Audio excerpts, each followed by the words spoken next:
Roasting out here in Florida. Well, pretty much the last week of us roasting out here in Florida. I am currently trying to reinstall the back seat in our truck because there was a leak.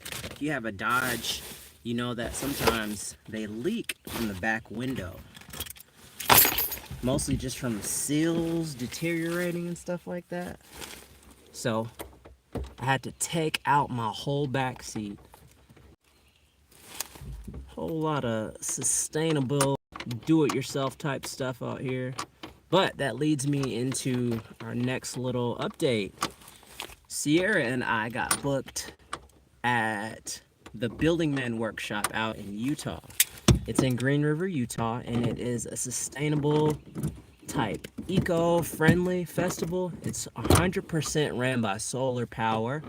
There are a lot of hemp style buildings. Hempcrete is what the material I think that they use. It's like made of hemp if I'm not mistaken, and somehow they turn it into blocks or some type of concrete where they can make buildings out of it. It's supposed to be really good for insulation and everything like that.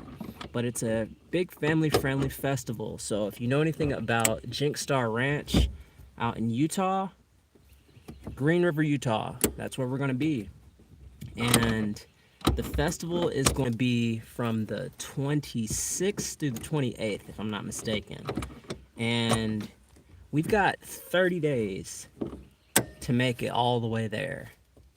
And on the way there, we're going to be stopping at my grandparents' house in Mississippi, getting to visit my dad's gravesite, get to see a lot of where my family's buried, help clean that up.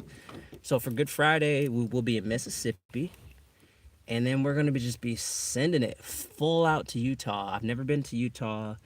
If I'm not mistaken, I think Sierra might have just driven through Utah, but it's one of the destination spots we've been really wanting to get to. So it's a blessing. That's one of those festivals that I just randomly applied to every like I'd say like once or twice a year.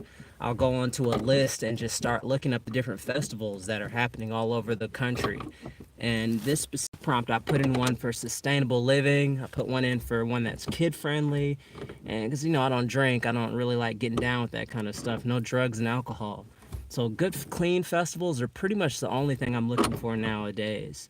And fortunately, we have this workshop that Sierra and I put together. It's called a Serenity Session, and we basically just provide the music, we provide different teas, and a good place for people to come conversate.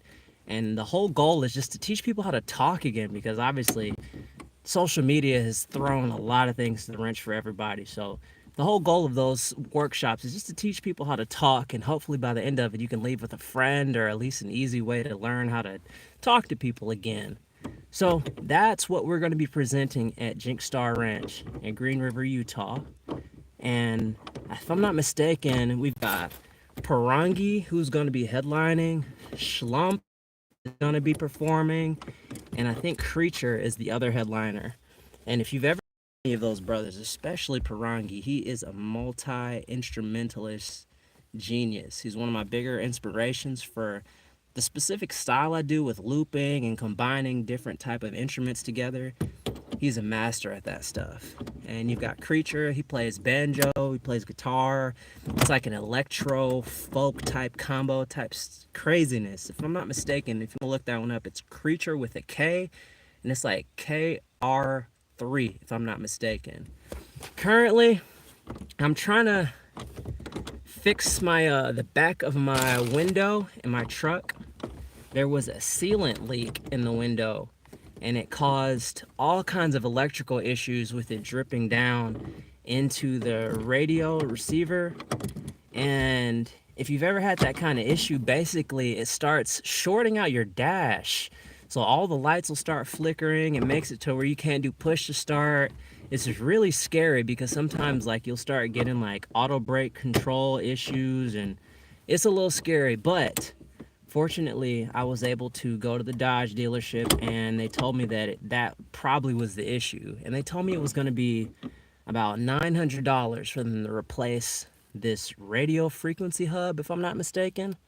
and they said I would have to go to a glass repair shop just to repair the sealant leak. And this is a 2019 truck, so it's like the sealant shouldn't be that bad, but apparently with Dodges, they fail pretty easily. So this has just been like a whole 2-month journey from us trying to get this truck back in working condition, but fortunately I did. And now I am just putting the back seats in. So it's no music today, just a quick update about where life is taking us and where it's going to be taking us on the road here. So if you are interested in seeing us travel all the way out to Utah for this festival, keep it up. There's a lot of national and state parks, federal parks that we're going to be going and volunteering to help clean up. And I don't know if you know this, but there's a lot of opportunities to volunteer at these state parks. If you have an RV or something where you can stay in, they provide free housing if you volunteer to do some maintenance around the park, or if you volunteer to help cook some things. If I'm not mistaken, we're going to be trying to go to Antelope Park, and that's out in Utah. And Sierra's going to be helping cooking up some food. Or we might go to Moab, just looking for some cool places out there. But first things first, I gotta fix this dang back seat. So next time